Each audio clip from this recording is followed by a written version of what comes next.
بسم الله الرحمن الرحيم. الشرط الفاسد. اجي منګه بای فاسد کی بیان شروع کړو د امبیلیو دي کې دو بحث دي. اول بحث کی البیع الباطل والفاسد او دغه بیان دی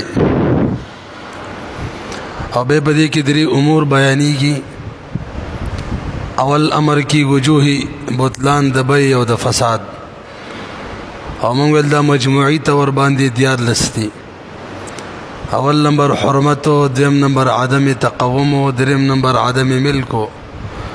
من كل وجه او من وجه. څلورم نمبر عدم قبض. پنځم نمبر اتصال المبيع بغیر خلقة. شپږم نمبر عدم وجود المبيع. اوم نمبر غرر. اتم نمبر ضرر. نهم نمبر شبهة الربا. لسم شبهة القمار. یولسم نمبر الجهالة المفضية الى المنازعة. لگی تیز کا هغه جهالت چې مفضی و منازعه تا. دولسم نمبر وجه فساد چې دا هغه الشرط الفاسد دی. تاسو لږ متوجه شئ په بیع کې چې صحیح شو شرط فاسد ولګي نو بیع ور سره فاسدېږي. کم عقود د شرط فاسد په وجه فاسدېږي کم نه دا خبره بلک شاته کو. اول دغه شروط بیان وکړو کم چې فساد راولي وروسته به دا ووایو چې کم ور سره فاسدېږي کم نه. مولوي صاحب توجه جی عام طور باندې موږ مطلق وایو چې بیع شرط فاسد سره فاسدېږي دغه شان اجاره وغیرہ، حالانکه داسې نه ده. ګڼ صورتونه داسې دي چې هلته شرط فاسد هلته شرط لګېدلی شرط. عام طور موږ وایو شرط سره بیع فاسدېږي. نو ما ویل داسې نه ده، ډېر ځایونو کې شرط لګېدلی بیع صحیح وي. نو د هغې حاصل دا دی که چېرې په بیع کې داسې یو شرط ولګي چې د هغې پوره کول ممکن نه وي نو دې صورت کې حکم دا دی بیع صحیح ده او دا شرط د خپله فاسد دی. مثال یې دا دی زه دې جانزیب ته ویم په تا باندې کتاب در خرڅومه په دې شرط چې اسمان ته به خیږي او ماله به ستوری راوړې مثلا. دغه شان صورت کې شرط د خپله لغو وي فاسد وي او بیع بهرحال صحیح وي. یو صورت. دویم بهرحال د دې صورت عنوان دا شو چې کله شرط داسې شرط و چې د هغې پوره کول ممکن نه و شرط به فاسد وي بیع به صحیح وي. دویم کله شرط پوره کول بالکل ممکن وي شرط پوره کول بالکل ممکن وي خو دومره ده چې شریعت دې شرط له اعتبار نه ورکړی. لکه حضرت عائشہ رضی الله تعالی عنها د حضرت بریرہ خسته لکه سبا واقعا دی دغه موالی ورته ویل در مایندر خرڅو به ولا به زمنګي نبی له صلوات ور شرط ولګو در باندې در خرڅوي به دې شرط چې ولا به زمنګي. نبی علیہ الصلوۃ والسلام حضرت عائشہ ته فرمایي رضی الله تعالی عنها وایلتی او دا شرط فاسد دی الولاء لمن اعتق ولا خدا غشی چاشي غلام آزاد کو. نو دلته دا شرط چې ولا به زمنګي بای د طرفه دا شرط د خپل فاسد دی او به سیدا ولی شریعت اعتبار نه دی ورکړی. یو چې دغه شرط پوره کول ممکن نه وي. دویم چې شرط پوره کول ممکن وي خو شریعت اعتبار نه ورکړی. دواړو صورتونو کې بیع صحیح شرط فاسد. دریم صورت شرط پوره کول ممکن هم وي شریعت اعتبار هم ورکړی خو د بیع د مقتضیاتو نه وي. زه دې جانزیب باندې کتاب ور خرڅومه او ورته ویم پیسې به فی الحال راکې یا دا راته وایي کتاب در ناخله مخ وګورې قبضه به فی الحال راکې نو بیع خو هم ته وردا تقاضا کوي. دا خو د بیع حکم نه ده چې مبيعت مشتری ته ملاو شي سامان دی بایع ته. دې شرط څه وایي؟ شرط څه نوم وایي؟ مقتضیات عقد. دې صورت کې شرط او بیع دواړه صحیح دي. دریم نمبر شرط چې دا د مناسبات د عقد نوي، مقتضیات نه مناسبات نه. جنزیب مانی کتاب ور خرڅوم او ورته وایم چې لکه سید پیسې مېش پس برا کې بیع مؤجله کوم، خو ما سره څه شی برهن کې کېرا کفیل را کراتا، دا د مناسباتو نه ده. د دریم او څلورم صورت کې بیع صحیح ده او شرط هم صحیح ده. اولنې دوه صورتونو کې بیع صحیح او شرط فاسد و. بهرحال مجموعه څلور شرایط وشو چې بده کې بیع چې را په شرط باندې نه فاسدېږي. پنځم د سره کوي شرط پوره کول ممکن هم دي، شریعت ول اعتبار هم ورکړي، مقتضیات عقد نم نه دي، مناسبات عقد نم نه دي، بالفاظ دیگر شرط د مقتضای عقد خلاف شرط دی، خودم رده چې عرف کې متعارف شوی دی. دې صورت کې شرط سره د بیع معتبر دی. الکه پکې اخلم خو ګارنټي به یو کال پکې وي، پر چې اخلم شپږ میاشتې ګارنټي به پکې وي. دلته مشتری ته ګټه ده کا مقتضیات عقد نه دی، خو عرف جوړ دی. عرف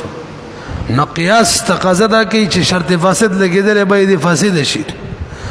خو عرف تقاضا ده کوي، تعامل خلق تقاضا ده کوي، فقهي اصطلاح او استحسان بالاجماع تقاضا ده کوي، اصول فقه اصطلاح شولات چې قیاس پرې دی او په عرف تعامل استحسان بالاجماع باندې عمل وکړي. دا پنځم صورت شو. دې کې بیع سره د شرط صحیح ده، به الفاظ دیگر اول دویم کې بیع صحیح شرط فاسد، دریم څلورم پنځم کې بیع سره د شرط صحیح ده. شپږم شرط پر کول ممکن دي، شریعت ول اعتبار هم ورکړي، مقتضیات عقد نم نه دي، مناسبات عقد نم نه دي، عرف کې مروج هم نه دي، معروف هم نه دي، خو عاقدین او معقود لهین علاوه بکی فایده بل چاته اجنبی ته فایده ده، نه پکې بایع ته فایده ده په دې شرط کې، نه پکې مشتری ته فایده ده او نه پکې مبيع ته فایده ده. معقود علیه ته اجنبی ته د دې درې وړو نه ځان له یو رابع ته پکې فایده ده. نه په دې صورت کې بیع صحیح ده. لکه زه جنزیب مانی کتاب ور خرڅوم، شرط ور سره کېدم چې تبا د اسحاق لزر روپۍ قرض ورکې، یا ما ته وي تبه ورکې، یا به کور په کرای ورکې. دې صورت کې بلې شرط کې نه بایع ته فایده ده، نه مشتری ته او نه معقود علیه ته، بلکې یو اجنبي ته فایده ده. نه دلته بیع هم دلته بیع صحیح ده او شرط له هیڅ اعتبار نشته. شپږ صورت شو. اول دویم شپږم کې شرط له اعتبار نشته، بیع صحیح. دریم څلورم پنځم کې د بیع سره سره شرط معتبر پوه نه شولې. وم شرط پوره کول ممکن دي، شریعت اعتبار ورکړي، مقتضای عقد نه دي، مناسبات عقد نه دي، معنا مقتضای عقد خلاف دي، متعارف هم نه دي، او د دې درې وړو نه علاوه اجنبي ته پکې فایده نشته، بلکې معقود علیه ته فایده ده، خو معقود علیه اهل استحقاق نه دي. معقود علیه دې صورت کې دوه رأی دي. ورأی دا ده چې بیع صحیح ده، شرط له اعتبار نشته. مثال به ویم، جنزب مانی غوا ور خرڅوم او شرط پکې دا لګوم چې ګوره دا غوا به د خپل ساتي مخکې به بچانه خرڅي، د ملکیتونه چې بدلیږي را بدلیږي کنه شي تاسو مثلا د معنی ما غوا خرڅ کړل مې شی وساتل الته بلد شولم وسیدا په بل چا مخ کې خرڅي کنه هغه به الته مانوس نه هغه ته به کې نقصان دی او کدل ته پاتې کیږي فایده ده وته خو اهل استحقاق نه د چې قاضي لاله شي او قاضي صاحب د ماولي خرڅي او د خپل حق مطالبه وکي کولای شي دا دې صورت کې معقود له ته فایده ده خو معقود له اهل استحقاق نه ده دا بعض علماء ورای دا د دل تم به سیدا او شرط لې څه اعتبار نشته خرڅولې شي مخکې پتن لګي بوې شوي کنه او بعض رائے دا چې نه دې صورت کې به فاسده ده علماء ول ترجیح ور کړی ده برحال د یو رائے موافق و صورت جوړ شو چې شرط سره به نه فاسديږي او د یو رائے موافق شپږ دي اتم صورت شرط چې ده پوره کول ممکن دي شریعت اعتبار ور کړي مقتضیات عقد نه دي مناسبات عقد نه دي معروف نه دي اجنبي ته به فایده نشته معقود علیه ته فایده ده او معقود علیه اهل استحقاق ده معقود علیه یا عقدین کی وته فایده ده بای مشتری ته دا تم صورت شو بای ته فایده ده مشتری ته فایده ده یا معقود علیه ته فایده ده معقود علیه اهل استحقاق ده لکه غلام دی دا غلام در خرڅو مخ آزادې به یا بای ته فایده ده دا کور در خرڅو مخ غریو مېش په کې اوسېګم مشتری ته فایده ده دا کور در ناخلمه خدا غبل کور بری په کریم راکې عاریتن راکې رااله وغیرہ خپل مثالونه روان دي چې هغه کې بای ته فایده ده هغه کې مشتری ته فایده ده هغه کې معقود علی اهل استحقاق دغه ته فایده ده مثالونه کتاب کې روان دي دی اتم صورت کې بیع د شرط په وجه فاسده ده نو کو سوچ وکړئ یجب خبره ده چې پاتو صورتونه کې د یو رائے موافق وو کې شرط سره به نه فاسديږي صرف اتم کې فاسديږي او یو رائے موافق پښپغو کې نه فاسديږي صرف بدو کې فاسديږي او خلک به هم وایي به په شرط فاسد فاسديږي پکاردار چې دی اغلب له اعتبار ور کړی د سینه ویلې نو لسه وجه دا غیدا ده لیکم کې چې فاسديږي د دې صورتونه اگر که یو صورت دی اتم دی خډیر دی دا چې دا نور چې د کله کله راځي دا مروج ډیره د داغه په مقابله کې دا د سیده لکه د دې نوې صورت واقع کیږي دا غول سم نه ځکه خلک د غشان وای دا حکم د اجاریم دی رقم چې مو ویلو تاسو په شولې او سوال دا دی چې شرط فاسد بیا ولی فاسدیږي ځکه حدیث کې ته من راغلی دا نبی علیہ السلام منع کړی دا ان بیع و شرط د بیع او د شرط نه منع کړی دا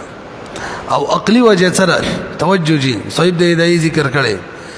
عقلی وجه دا ده جانزیب باندې دا کتاب خرڅوم بزر روپۍ توجه جی کتاب هغه ته ملاو شو ما ته 1000 روپۍ ملاو شولې دا خو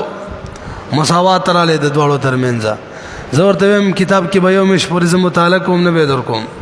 شرط فاسد دی کړ اگر ته وی کور بجر العاریتن راکې شرط فاسد دی کنه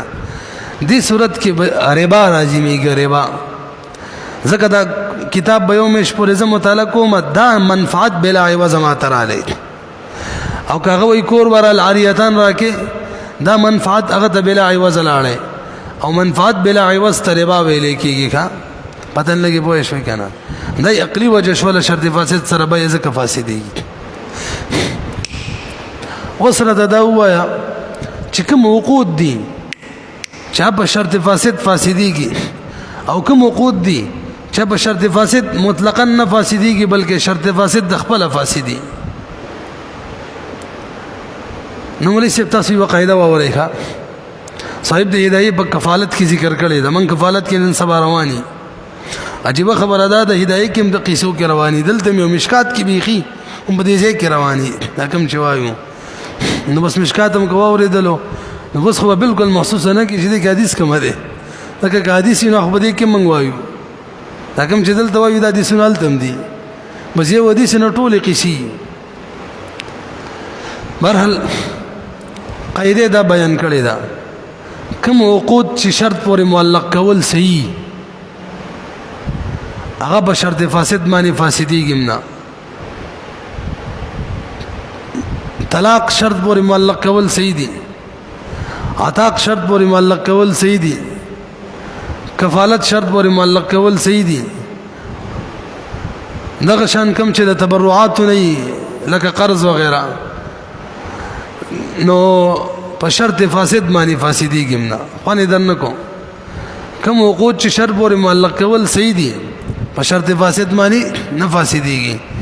او کوم عقود چې شرط پورې معلق کول نه دي صحیح لکه بیا اجاره نه په شرط فاسد باندې فاسدیږي. هم شرط پورې معلق کول نه دي ټیک. الکه کتاب در خرڅوما په دې شرط چې زید راشي د سی وای کچری زید رااله کتاب بزبتا مانی بزر روپے در خرڅوما، کچری بلانکی واقعا رااله کتاب بزبتا مانی بزر روپے در خرڅوما. نو شرط پورې معلق کول د بای خټیک نه دي کنه. نو دغه شان اجاره وغیرہ نو په شرط فاسد باندې با فاسدیږي. هم خوانې درنه کو جو عقد تعلیق بالشرط کو قبول کرتا ہے وہ شرط فاسد کی وجہ سے فاسد نہیں ہوتا. دچ کی اردو کتاب نه دی لیکلی، ما اصل کې دا غزنه اردو لیکلی د کفالت نه، بلکہ شرط خود فاسد ہو جاتی ہے جیسے طلاق عتاق وغیرہ. اور جو عقد تعلیق بشرط کو قبول کرتا ہے قبول نہیں کرتا وہ شرط فاسد کی وجہ سے فاسد بھی ہوتا ہے جیسے بیع اجارہ وغیرہ.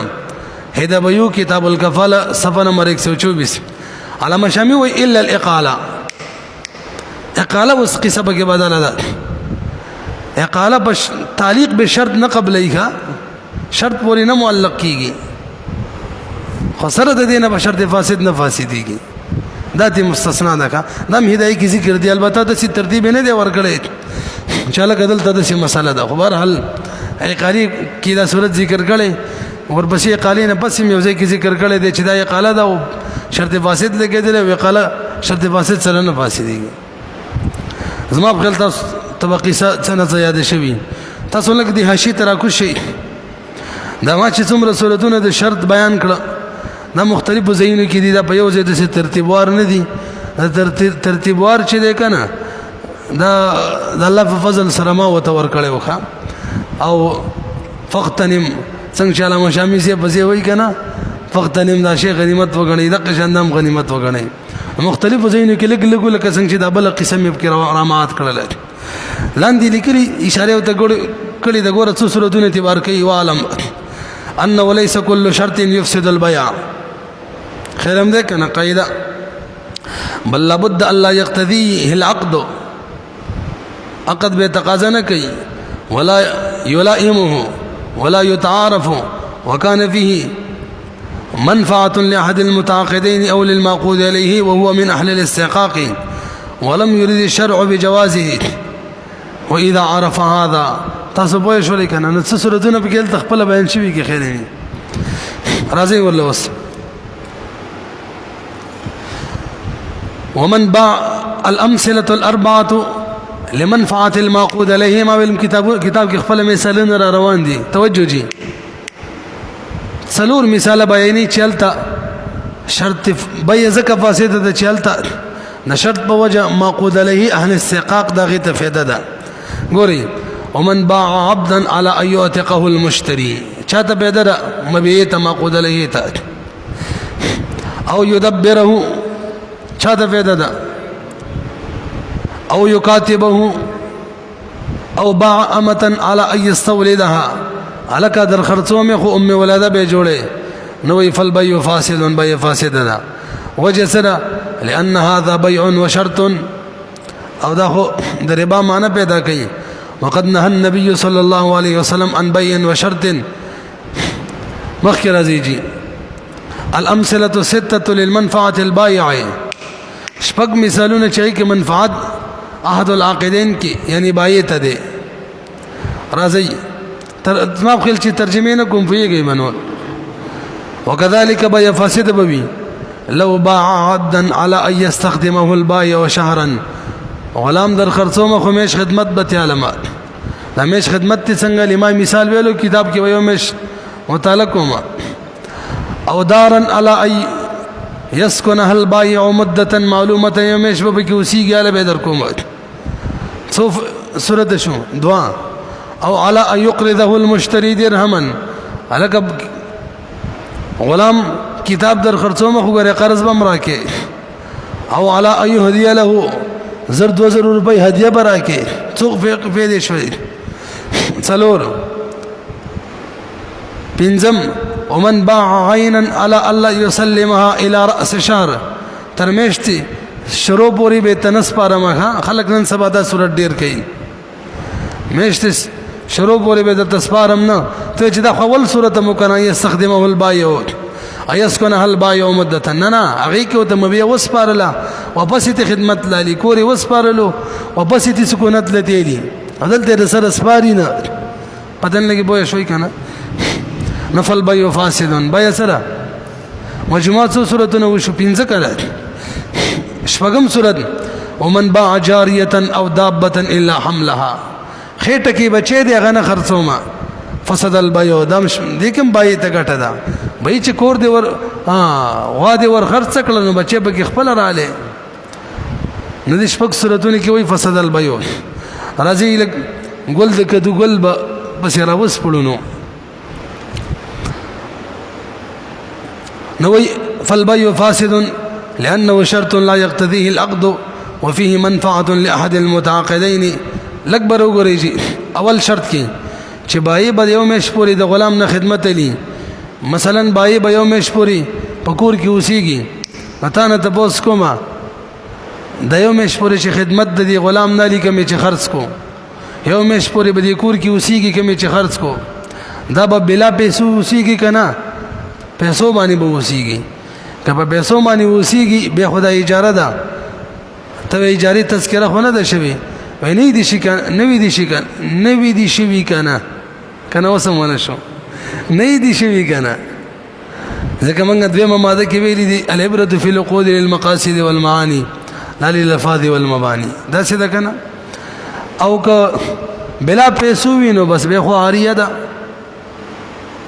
نو یو خوش بیم دا او شرطم ده او بل صفقه فی صفقه بغیر لك بيد او اجاره ده صفقه فی صفقه بيد او عاریه ده بدی بل صورت کې دین حدیث کې من راغلی ما خو صفقه فی صفقه بیان کړو مخکې کړ وقد نهى رسول الله صلى الله عليه وسلم عن صفقتين في صفقه ونهى عن بيع وشرط رزوس وان شرطين في بيع یو بيع کې دوه شرطونه منه ده وان بيع وسلف یو شرط بيع او د قرض نه منه ده د قدم صفقه فی صفقه ده وان ربح ما لم يضمن دا شي ګټه کې چې ضامن نه وي وان بيع ما لم يقبض لما لم يقبض قبضين شوي وان بيع ما ليس عند الانسان مملوك نوي مبيع راضي وسو یو وضاحت راته کوي اما بيع وشرط فهو ان يبيع ويشترط فيه منفعه لاحد المتعاقدين پوینشل پیدا خطیر شو واما نهيه عن شرطين في بيع د دې بس مثال وی یو بيع کې دوه شرطونه فهو ان يبيع عبدا ب1000 الى سنه وب1500 الى سنتين الکه 1000 روپۍ برکه په دې شرط باندې چې یو کال پورې نیټه بوي 1000 روپۍ برکه دي غلام په دې شرط باندې 1500 برکه په دې شرط باندې چې 2 کال نیټه به وره دا غلام در خرڅومه یو کال نیټه نه ګوره به 1000 روپۍ راکې دا غلام در خرڅومه که 2 کال نیټه نه به 1500 روپۍ راکې دو شرط ولګېدل بابا کې تاسو به نه شولې او دا انا ناجایز ده چې تعین ونکي او عقد او مجلس ختم کی اوس که بای مشتری تعین کو چې زیاله کده یو کال پنيټه مانی علم او بازار علم یا په 2 کالو پنيټه علم او په 1500 علم به خو څه ختم شو به یو شی شو واما نهيه كما وی ولم يثبت العقد على أحدهما او يقول بل صورت واورا ان اعطيتني الثمن حالا نو ب1000 وان اخرته الى شهر فب2000 بل مثال واورا او ابيعك بقفيز حنطة او بقفيزي شعير فهذا لا يجوز وجه ثمن مجهول لكنا امون شروع کې ویلو چې شرایط د بیان ادا چې مقود له مقود به دا معلوم وي واما صفقتان في صفقة فهو يقول ابيعك هذا العبد ب1000 على ان تبيعني هذا الفرس ب1000 وقيل شويلي هو ان يبيع ثوبا بشرط الخياطة غندي به او حنت بشرط الحمل الى منزل یا غزه بر بیوړي هم لسه تا نه زده غنم علما تا نه زده بلانکې شلم زما کوړه به راوړي دا جایز ده کنه سبا ځکه دا شرط عام شوه دی ښه ډیلیوري چې ورته ویل کیږي به الفاظ دیګر دلته چې کوم سمن مقرری کې را صرف د مبینه دا ور سره کوړه دراوړلو وي نو بده کې بیا او اجاره واق د خو عام شوه دی عرف تعامل به کې جوړ دی بس صحیح ده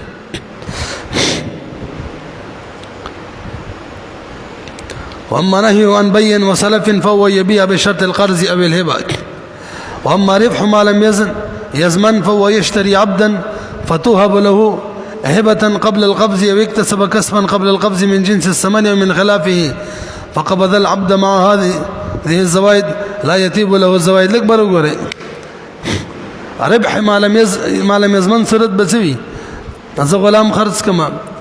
په دې جانزیب معنی لا قبضه مینه د ور کړي نه چې کله مبيع قبضه مشتری ته نوی میلاو نو تر هغه پورې مبيع په زمان د بای کی اوس دې مبيع دی غلام ګټه وکړه پیسې وګټلې کسب یې وکړو چاله په اجاره می ور کړو پیسې وګټلې نو اوس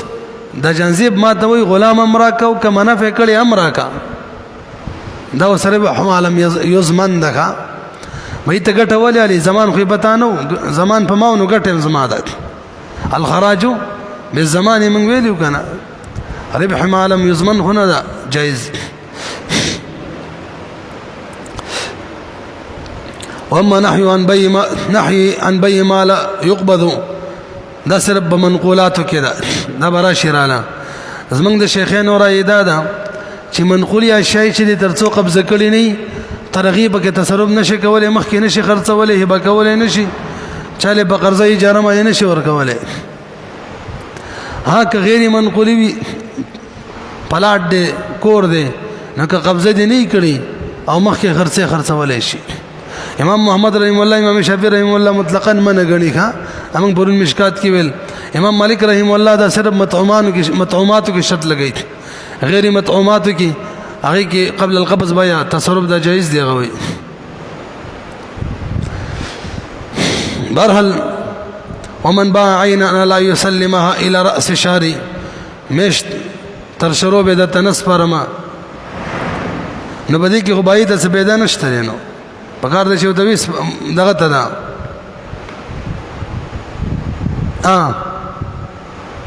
کبه کې اوسېږي ورته پیدا ته کني به ورته نمشته بهرحال د شپږم مثال لراشي ومن باع جاریه او دابه الا حملها فسد البيع نم ویلو کنه وجه سره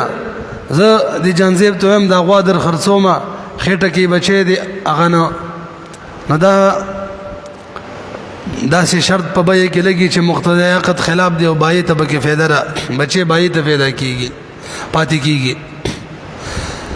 او دې لزکه اعتبار نشته صاحب د هدايه د قاعده بار بیانې کم شی باندې چې مستقلا عقد نه کیږي هغه عقد کې مستثنا کولم نه دي صحیح نو بیا د حمل جایز ده وای جایز ده غوي موږ خو مثال کې ویلو کنه اتصال المبيع بغيره خلقه کې چې په حمل بیان کې یا قد مستقلا استثناء من الدسين نقايده لكلي والاصل ان ما لا يصح افراده بالعقد لا يصح استثناؤه من العقد والحمل من هذا القبيل وهذا اي كون الحمل من هذا القبيل وجه سنه بي حمل دا خو په منزلت د اطراف د حیوان دی حیوان کې دا نه د جایز چې د غوا در خرڅوم او خپې نه سر یې نه غوږ یې نه دا خبره ختمه شوه اوس وایي المثالان لمنفعة المشتري ما قد علیه چې الاستحقاق وي د هغې مثالونه هم تېر شو چې منفعت یې ورته بایي ته منفعت وي د هغې مثال تېر شو اوس د مشتري دوه مثالونه دي مولوي صاحب بایي چې مشتری باندې کپڑا خرڅي او مشتری ته شرط ولګي کټکې به مراله ګنډې به مراله قمیص به تراله جوړې قبابه تراله جوړې دا یو صورت شو دویم سبلې اخلي ورته وی چې پدې کې به وندنه پکې اچي زما خپې ته به برابرې نو دلتم بای کې مشتری ته ګټه دي دواړو صورتونو کې تاسو لوګو ګورئ نور قصه کوم ومن اشترى ثوبا على ان يقطعه البائع او يخيته قميصا او قباء یو صورت او نعلا على ان يحذوها برابرۍ به بای مشتری د بار او يشركها یا بابا کدا وندنه اچي فالبيع فاسد بيع فاسد ده مولي سما تلک متوجه شي ول خدا مسله ووري چې دا د عرف خبره و منګه سنت اسمه ده ویل ده لا ينكر تغير الاحكام بتغير الازمان زمن په عرف کې دا شرط لګول چې معروف شوی دی بس ټیک ده صاحب د هدايه وي قال ما ذكره جواب القياس ووجهه ما بينا ذکر مشتری د ګټه ده وفي الاستحسان يجوز وفي الاستحسان يجوز للتعامل فيه فصار كصبغ الثوب لك کپڑا رنگ کول دا څنګه مثال شو یا وای دا د شول لك کپڑا رنگ کول هغه کمی کنه سبکی هغه د قیاس موافق نه ده صحیح او استحسانا صحیح ده لکه د جانزي برنګ ساز د کپڑا ور کما دا خپل رنگ په کپڑا مانی وای دا اصل کې یو وخت کې دواق دري صفقه فی صفقه ده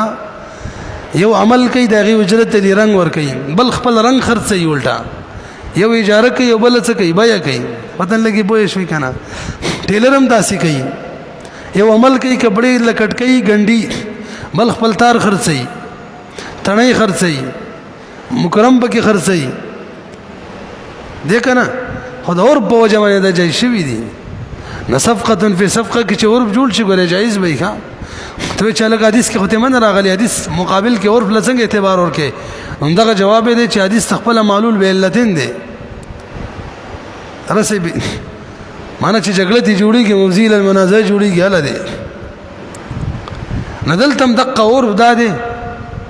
اور برست دا جوړ شو چې بای سبلای به ته برابرې وندنه به مل پکې چي بس جایش خنن سبا زمنګ اور فورا زمنګ اور دا غینم بدل زمنګ په عرف کې سبلای خپې د مشتری ته برابرول دا یعنی د بای حصہ ده وندنه به کې چول بای دې ته شامل ده باقاعده دا مبیا ده د سینې چور د وجه نه ده د سیوایا چې د اورب د وجه نه غیر مبیه ته حکم د بای شامل شو دا څنګه ده بلکې اورب دار چې د غیر مبیه مسمبیه ده پته نه کیږي خبره پوه شوي کړه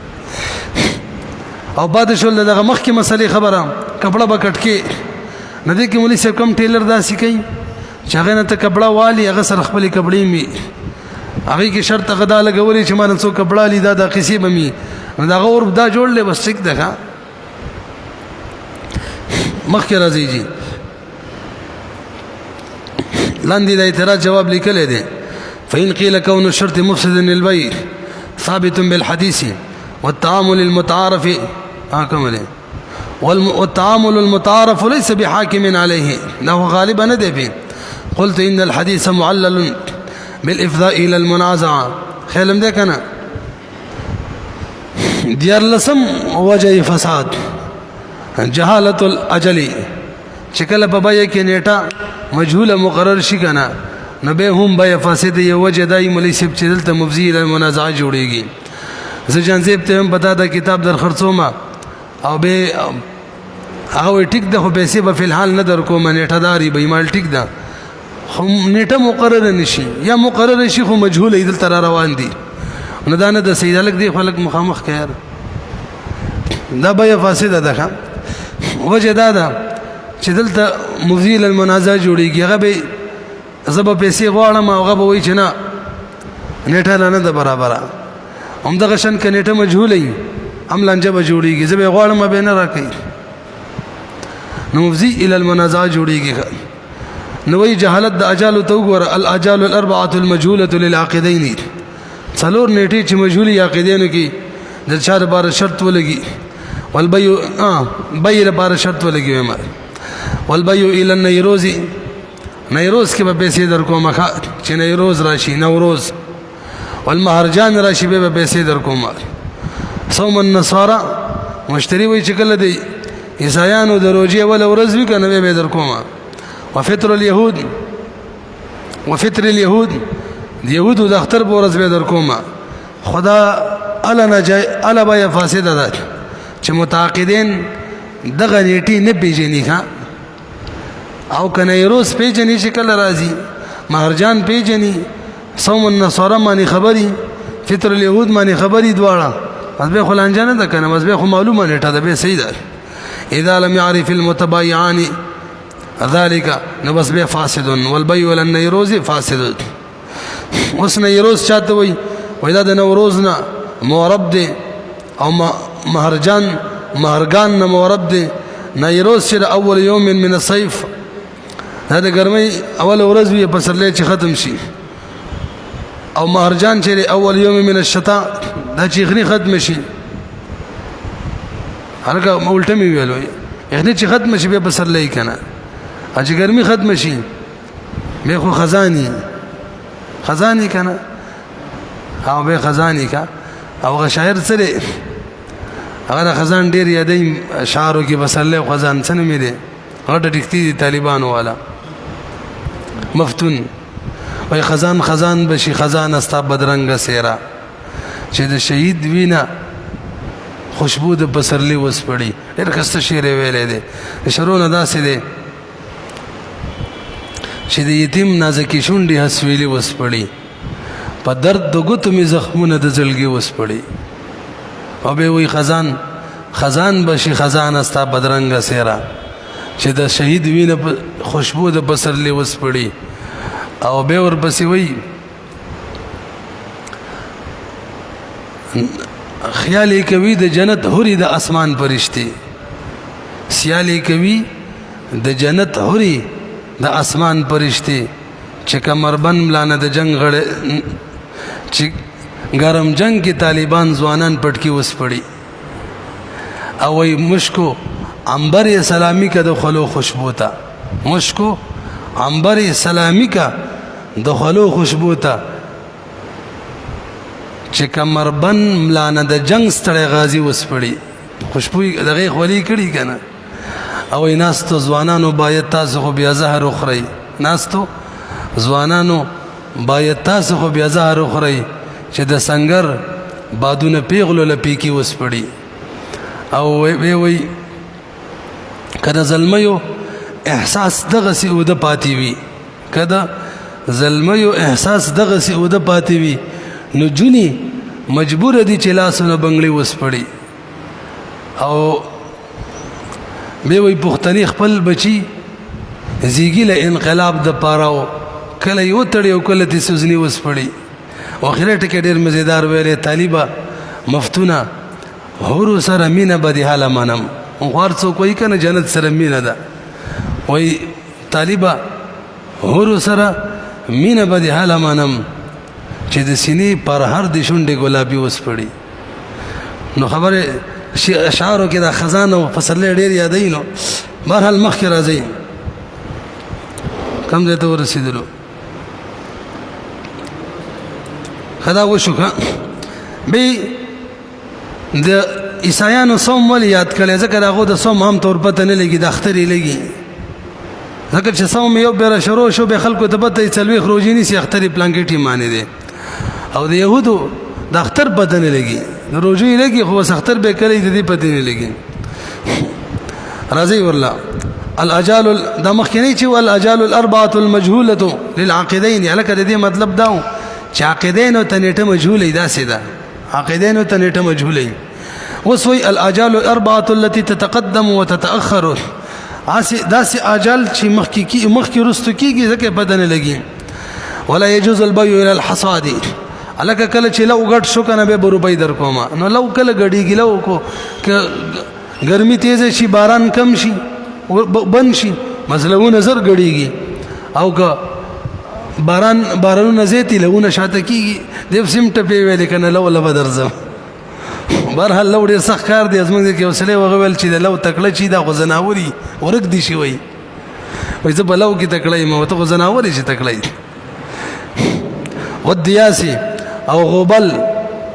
اوس غوبل کله کیږي غوبل معنی تریشل نن سبا قطاف انګور چې کله کټ کیږي دریم څلورم وقدوم الحاج حاجین بکله راځي نه بخابه د دې نټنه و معلومه ښا اوس خبر څه معلوم دي تاسو به شولې اوس قدرې مولا یو قاعده ذکر کوي بهترینه قاعده ده چې کله بیا د یو شرط په وجه باندې فاسده و بیا د یو شرط په وجه فاسده و یاد سی وایا بیا کې فساد شو د صلب عقد د وجه نه خارج نه راغله ولکه دلته چراغله نیټه په وجه یا شرط په وجه راغله په دغه صورت کې په مجلس کې عقیدین داسې وکي چې دغه وجه فساد ختم کینو بیا واپس جایز کیږي دو صورت تنور وتل کشری فساد د صلب عقد په وجه یو دا فساد قوي فساد دویم خارج نو کمزور فسادو خو مجلس ختم شو ناغه نه پسې ختمول غواړي به فساد نشي ختمولای قاعده ز شو لګانا دو قاعده دي که فساد کمزور فسادو معنا خارج نو لکه نیټه کې شرط فاسد خارجو او مجلس لا باقی وو او دی ویل چې لکه وس راځي دا شرط ختمو دا نیټه معلومو یعنی فساد ختمو لنډدار به جایز کیږي او کچري فساد قوي صلب عقد کې یو درهم بدو درهم معنی دا په صلب عقد کې فساد دی او یا فساد کمزور خو مجلس ختم شو دغه نه بس وی راځي د فساد ختمو به جایز کې ونی شي ختمولای او د کوم صورت دوه قید معنی چې مونږ ختمولای شي دلته د امام ظفر رحم الله اختلاف دی غوي 50 نمبر ماده له اعتبار ور کوي اساقط لا يعود كما ان المعدوم لا يعود صحت ساقط شو چې ساقط شو واپس نه رامات کیږي مونږ یار مجلس لا قائم دی نو ګوي چې لا به نه د تام شوی چې فساد ختمي کی کنه صاحب د هدايه سے په زیاده قصه ذکر کړی دا یو به تفصیلا ذکر کړی به چې مسله رشي به وي او فيه خلاف ظفر بده کې خلاف د امام ظفر رحم الله دې سے بځي وي وګورئ فإن تراضيا بإسقاط العجل قبل يأخذ الناس بالحصاد والدياس وقبل قدوم الحاج جاز البيع بيع جائز تاسو به شولې